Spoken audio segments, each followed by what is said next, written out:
Hello guys, my name is Novi Mulyawati from Politeknik Katolik Mangunwijaya Semarang. This time I want to answer about question of case study 17 informed consent. Case study 17 informed consent. Mr. S, a 56 years old male, consulted his family physician due to respiratory problem. After X-ray revealed patchy infiltration of the lung, Mr. S was referred to a respiratory specialist who determined that the condition was bilateral and recommended an open lung biopsy, which Mr. S refused to undergo. After Mr. S' condition further deteriorated, he was referred to Dr. D, an internist specializing in respiratory disease. Dr. D observed that Mr. S was exceptionally anxious upon examination.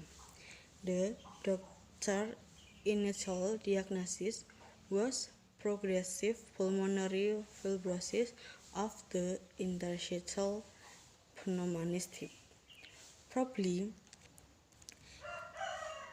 involving fibrosis alveolitis. A biopsy was required to confirm this diagnosis, but Mr. S continued to refuse to undergo an open lung biopsy. Dr. D then suggests an alternative procedure, known as a tracheal lung biopsy. This procedure was inferior to the open lung method, but in view of Mr. S' refusal to undergo the open lung biopsy, it was an appropriate alternative. Dr. D explained to Mr. S that the procedure involved administering a local anesthetic and then inserting a special needle into the lung while the patient sat on the edge of his bed.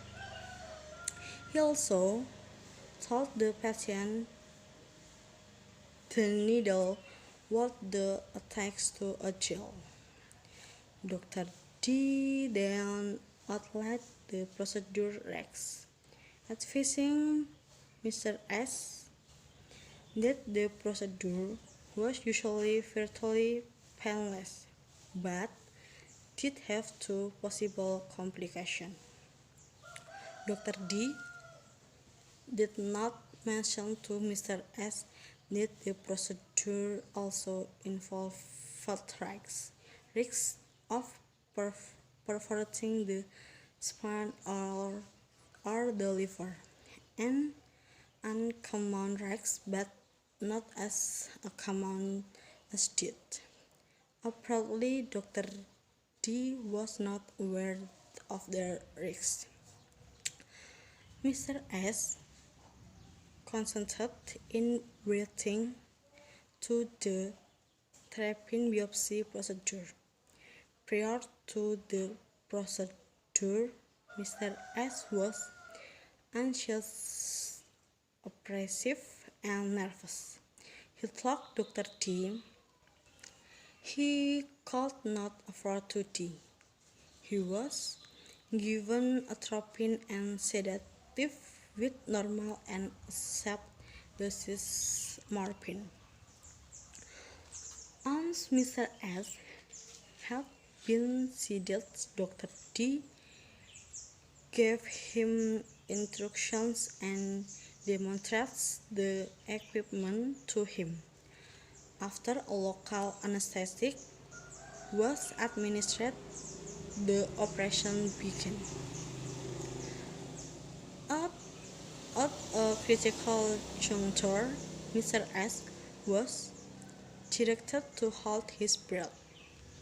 Instead, Mr. S writhed and moved, causing his plan to the pervert.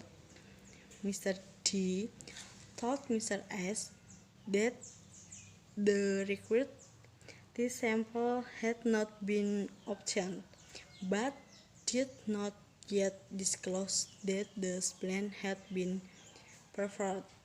When Mr. S asked Dr. D what he had obtained from the biopsy, he answered something else.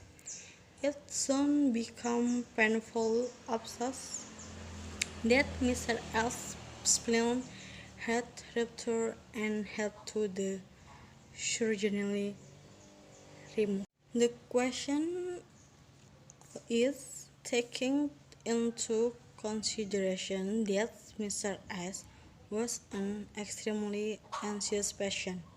Should the doctor have acted differently with respect to the explanation he gave to Mr. S?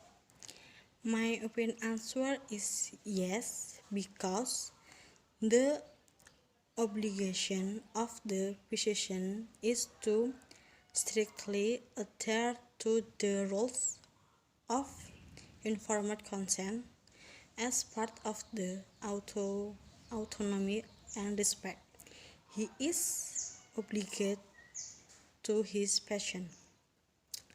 Therefore, the physician must always consider the personal characteristics of the patient, such as anxiety, his special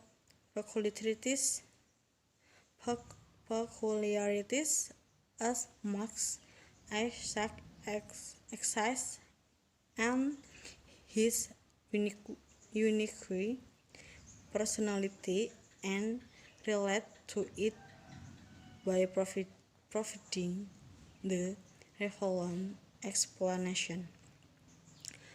One of the challenges facing to the medical staff is providing its patient with appropriate information.